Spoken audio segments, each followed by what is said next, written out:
repercutiu nos últimos dias a morte do youtuber PC Siqueira.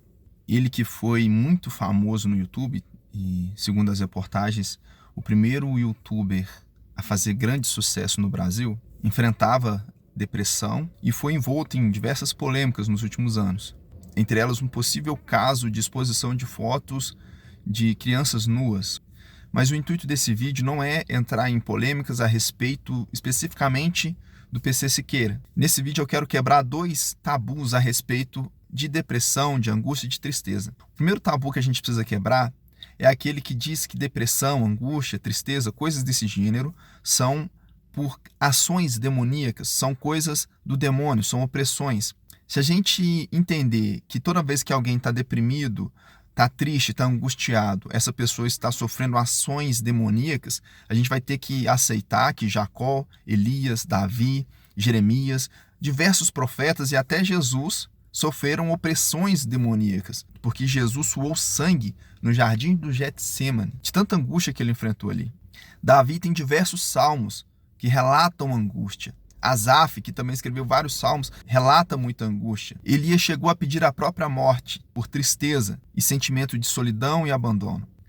Mas por que então hoje em dia é tão natural as pessoas associarem tristeza, angústia, depressão com opressão demoníaca? Porque se você ler as páginas da Bíblia, você vai encontrar situações em que verdadeiros servos de Deus enfrentaram um momento de angústia, de tribulação. Mas nós vivemos em um tempo no qual as pessoas vivem e se alimentam de redes sociais. A grande maioria das pessoas só postam os momentos felizes, os momentos de alegria. Então, quando as pessoas comparam a sua vida real com a vida fake das redes sociais, elas vão achar que todo mundo está feliz e que só ela está triste. E isso aprofunda a pessoa na angústia. E a teologia da prosperidade, que foi amplamente difundida nas igrejas neopentecostais, fez com que fosse pregado um evangelho no qual as pessoas acham que ser cristão é ser superpoderoso, é ter muito dinheiro, é nunca adoecer, é nunca passar por dificuldades. Isso foi amplamente difundido na mente das pessoas, mas está completamente contrário ao que é de fato a palavra de Deus. De fato, quase todos os apóstolos morreram martirizados, ou seja, foram mortos por causa do evangelho. Se a gente for comparar eles com o evangelho pregado hoje nessa teologia da prosperidade, nós vamos entender então que todos eles foram fracassados no seu ministério.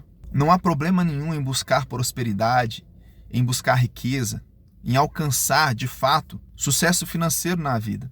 O problema é quando a pessoa considera que sem isso ela não pode ser feliz, ela não pode encontrar paz. Então o primeiro ponto derrubado é: depressão, angústia e tristeza não são necessariamente ações diabólicas. Um segundo ponto é que as pessoas costumam associar essas situações em que pode ser uma overdose de drogas, pode ser um suicídio, e as pessoas costumam julgar a vida dos outros e colocar essas pessoas no inferno. É como se a pessoa dissesse que quem se mata automaticamente está condenado ao inferno. Só que existem várias coisas que a gente precisa enxergar dentro disso. A primeira delas é que todos pecamos e estamos destituídos da glória de Deus. O que nos garante a salvação não é a nossa ação, os nossos atos, mas é a misericórdia de Deus e o sacrifício de Jesus na cruz. Então ninguém vai ser salvo porque é bonzinho, e sim porque Deus é bom. O segundo ponto é que Deus nos ensina que nós não devemos julgar ninguém. A única pessoa, o único ser que pode dizer se alguém está salvo ou condenado se chama Deus. E se você não é Deus, então você não pode dizer se a pessoa está no inferno ou no céu. Na verdade, a Bíblia nos mostra que no dia do juízo final haverá muitas surpresas, porque muitas pessoas que aparentemente estariam nos céus serão enviadas pelo inferno e vice-versa. Então, se nós não podemos julgar, nós não podemos definir quem está no céu ou no inferno. Consequentemente, nós não podemos dizer que uma pessoa que comete suicídio está automaticamente condenada ao inferno. E por que não? Porque a gente não sabe o que aconteceu naquele determinado momento. Nós não sabemos, inclusive, se a pessoa teve, em algum momento, antes de morrer de fato, a condição de refletir sobre o que fez, de se arrepender, de pedir misericórdia, de clamar por Deus. E nós podemos citar, por exemplo, 2 casos muito emblemáticos que podem nos ajudar a ter uma percepção melhor em relação a isso. O primeiro caso é o caso de Sansão. Sansão cometeu suicídio, porque ele derrubou as paredes do templo, as colunas do templo de Dagon, e sabia que ia morrer ali junto com todo mundo que estava naquele lugar. Então, tecnicamente falando, se a gente for considerar assim, ele morreu e foi para o inferno. E um outro caso é o caso do ladrão na cruz. Foi um homem que viveu a vida na prática do pecado. Foi um homem que não teve tempo de praticar nenhuma obra boa, nenhuma boa ação. Ele não fez nada de bom quando ele pediu a Jesus para lembrar dele quando entrasse no seu reino.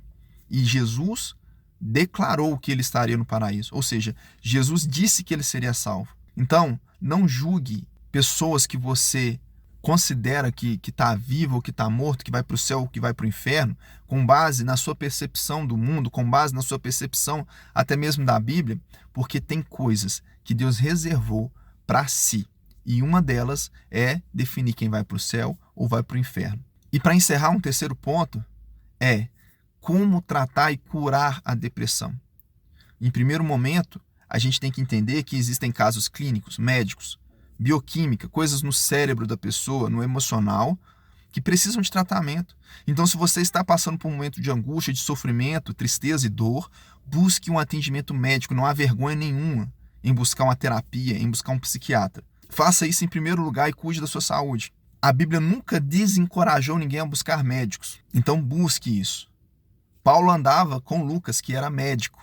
Então, a medicina está aí para nos ajudar em diversas situações. Em todos os casos, nós devemos buscar a presença e a graça de Deus. Eu já vivi momentos da minha vida de extrema tristeza, angústia, depressão. Já pensei sim em tirar minha própria vida. E a única coisa que de fato me resgatou de um destino talvez igual ao do PC Siqueira foi a graça e a misericórdia de Deus na minha vida. Foi o fato de eu conhecer as Sagradas Escrituras. Foi o fato da minha mãe ter me educado no Evangelho. E naqueles momentos de maior angústia e tristeza, o Senhor teve misericórdia de mim. O Espírito Santo me lembrou daquilo que eu vivia na presença dele. E pela graça de Deus, eu pude voltar aos caminhos do Senhor e me livrar dessas situações. Isso não quer dizer que nós não vivamos momentos de dificuldade. Eu vivo na minha vida momentos de dificuldade, tristeza, momentos nos quais às vezes você para e pensa, poxa, parece que tudo está dando errado, parece que as coisas não vão para frente, parece que as coisas não vão funcionar. Mas em todos os momentos, coloque a tua esperança em Deus, coloque a tua fé em Deus, coloque a tua convicção em Deus. A única salvação que há para o homem, o único resgate da angústia se chama Deus. Porque homens de Deus também passam por angústia, homens de Deus também passam por tristeza. Mas tendo o consolo, tendo o conforto, tendo as mãos de Deus nos sustentando, nós podemos superar qualquer que seja a dificuldade que a gente enfrente. E se você ficou no vídeo até agora, eu quero te aconselhar a abrir o seu coração a Deus. Se você está vivendo um momento de tristeza, de angústia e depressão na sua vida agora, eu quero te convidar, onde quer que você esteja, a fechar os seus olhos e fazer uma oração bem simples, bem tranquila, entre você e Deus, e pedir para que Ele entre no seu coração e te direcione ao resgate da situação que você está vivendo. E eu quero orar com você. Senhor Deus e Pai, neste momento eu quero orar por essa pessoa, Pai, que está assistindo esse vídeo, que chegou até esse momento dessa oração. Que o Senhor possa, com o Teu Santo Espírito, alcançar essa pessoa, seja onde for que ela esteja, e com as Tuas mãos de poder e glória, que o Senhor possa transformar, Pai, toda tristeza, toda angústia, toda depressão, Pai, em alegria no Senhor. A Tua palavra diz que na Tua presença até a tristeza salta de alegria. A Tua palavra diz, e o Senhor Jesus convida todos que estão cansados e oprimidos a vir a Ele, porque o Senhor Jesus trará alívio. Leve alívio, ó Deus, à vida dessa pessoa que está vendo esse vídeo. Leve alívio, Pai, ao coração dessa pessoa que está vendo esse vídeo, e que as Tuas mãos de poder e glória possam abençoar essa pessoa no nome de Jesus. Que Deus abençoe sua vida, no nome de Jesus.